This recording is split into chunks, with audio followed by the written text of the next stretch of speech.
Hello friends, இன்றைக்கி நம்மளுடைய Tamil all in one சேனலில் பார்க்க போகிறது சமையல் பகுதி தான். அதில் என்ன சமையல்னு வந்து பார்த்திங்கன்னா நண்டு ஃப்ரை.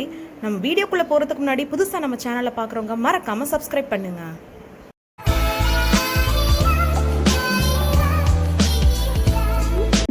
இப்போ நண்டு செமி கிரேவி பண்ணுறதுக்கு தேவையான பொருட்கள் என்னலாம் அப்படிங்கிறத வந்து பார்க்கலாம். நண்டு வந்து நான் 1/4 கிலோ வந்து எடுத்துருக்கிறேன். 1/4 கிலோ நண்டுக்கு பெரிய வெங்காயம் வந்து 1 எடுத்துக்கோங்க, சின்னதாக இருந்தால் 2, அதை கட் பண்ணி வச்சுருக்கேன். தக்காளியும் 1 பெருசு, அப்புறம் கருவேப்பிலை 1 கொத்து, மல்லி புதினா 2 இருந்தால் நீங்கள் 2 வந்து தேவைக்கு எடுத்துக்கோங்க.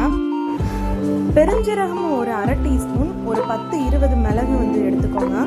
அப்புறம் வந்து 1 டீஸ்பூன் வத்தத்தூள், 1 டீஸ்பூன் மல்லித்தூள், தேவையான அளவுக்கு வந்து உப்பு, 1 டீஸ்பூன் இஞ்சி பூண்டு பேஸ்ட்டு, அப்புறம் தேவையான அளவுக்கு 1 சிட்டிகை மஞ்சத்தூள்.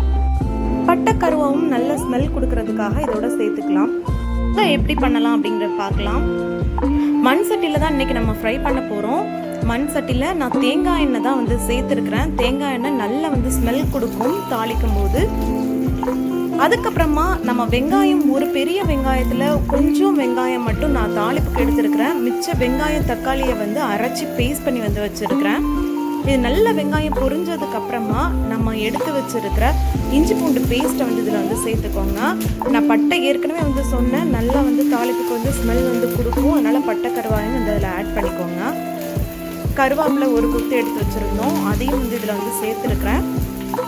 தாளிப்பே ரொம்ப வந்து மணக்கும். நம்மளுக்கு தேங்காய் எண்ணெய் சேர்த்துருக்கிறதுனால அந்த இஞ்சி பூண்டு பேஸ்ட் ஃப்ளேவர் வந்து சேரும்போது நல்ல ஸ்மெல் வந்து கிடைக்கும். அது எல்லாத்தோட பச்சை ஸ்மெல் வந்து போகிறது வர நல்லா வந்து வதக்கிக்கோங்க. நம்மளுக்கு இதில் கிரேவி வந்து கொடுக்குறதே அந்த வெங்காயம் தக்காளியை நம்ம அரைச்சி சேர்க்கறதுனால தான். அதையும் வந்து நல்லா வதங்கினதுக்கப்புறமா இதில் வந்து சேர்த்துக்கோங்க. இதில் நான் ஒரே ஒரு பெரிய தக்காளியும் ஒரு பெரிய வெங்காயம் தான் எடுத்துருக்கிறேன். அதில் கொஞ்சம் வெங்காயத்தை கூட நம்ம தாளிப்புக்கு வந்து எடுத்துட்டோம். இந்த 1/4 கிலோ நண்டுக்கு இதுவே ரொம்ப தாராளமாக வந்து போதும். இப்போவே பார்க்க ரொம்ப நல்லா இருக்குது. அந்த எண்ணெய் விட்டுட்டு நல்லா வந்து இந்த பேஸ்ட்டோட சேர்ந்துட்டு வந்து இருக்குது. இந்த டைமில் நம்ம எடுத்து வச்சிருக்கிற எல்லா மசாலா ஐட்டம்ஸையும் வந்து சேர்த்துக்கலாம். உப்பு, மஞ்சத்தூள், மல்லித்தூள், வத்தத்தூள் எல்லாமே வந்து நீங்கள் எடுத்து வச்சிருக்கிற எல்லாத்தையுமே வந்து ஆட் பண்ணிக்கோங்க. இந்த டிஷ்ஷை நீங்கள் மண் சட்டியில் வந்து பண்ணும்போது தான் அதோட ஸ்மெல்லு எல்லாமே ரொம்ப டேஸ்ட்டாக வந்து வரும். மோஸ்ட்டாக சீ ஃபுட்டு எதுவாக இருந்தாலும் அதை மண் சட்டியில் வந்து செய்யும் போது நல்லா அதுக்குன்னு ஒரு தனி டேஸ்ட் வந்து வரும். இந்த ஸ்டேஜில் நம்ம மிக்ஸ் பண்ணி விட்டதுக்கு அப்புறமா நம்ம நண்டை வந்து ஆட் பண்ணிக்கலாம். நண்டை வந்து சேர்த்துட்டு அதில் நல்லா வந்து கிளறி வந்து விட்டுருங்க. உப்பும் வந்து பார்த்துக்கோங்க, உங்களுக்கு தேவைப்பட்டால் உப்பு வந்து சேர்த்துக்கோங்க.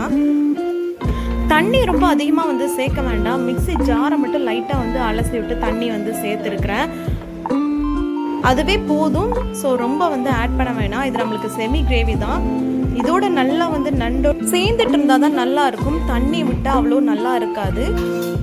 இந்த ஸ்டேஜில் அப்படியே நம்ம மூடி போட்டு சிம்மில் வந்து வச்சு ஒரு 5 மினிட்ஸ் வேக விட்டுடலாம். 5 மினிட்ஸ்க்கு அப்புறமா இதை ஓப்பன் பண்ணும்போது எப்படி இருக்குது அப்படிங்கிறத பாருங்கள். நல்லா அது வந்து கிரேவி நல்லா வற்றி அந்த நண்டோட வந்து சேர்ந்துட்டு வந்துருக்கு. இந்த ஸ்டேஜில் நம்ம வந்து பெப்பரும் பெருஞ்சீரகமும் வந்து இடித்து வச்சுருந்தேன், அதை நான் ஆட் பண்ணுறேன்.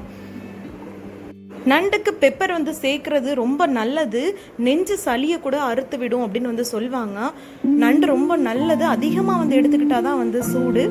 ஸோ நீங்கள் பெப்பர் வந்து ஆட் பண்ணி வந்து சாப்பிடுங்க, சளிக்கு கூட வந்து நல்லா கேட்கும். மிக்ஸ் பண்ணும்போதே வந்து பாருங்கள், அது வந்து நல்லா வந்து ட்ரை ஆகிட்டு ஃபைனலாக நான் மல்லி எல்லாம் வந்து எடுத்து வச்சுருந்ததை அதில் வந்து நான் போட்டு அப்படியே வந்து இதை ஆஃப் பண்ணி விட்டுற போகிறேன். கிளறி விட்டுட்டு அவ்வளோதான், இது எல்லா வேலையும் முடிஞ்சிருச்சு.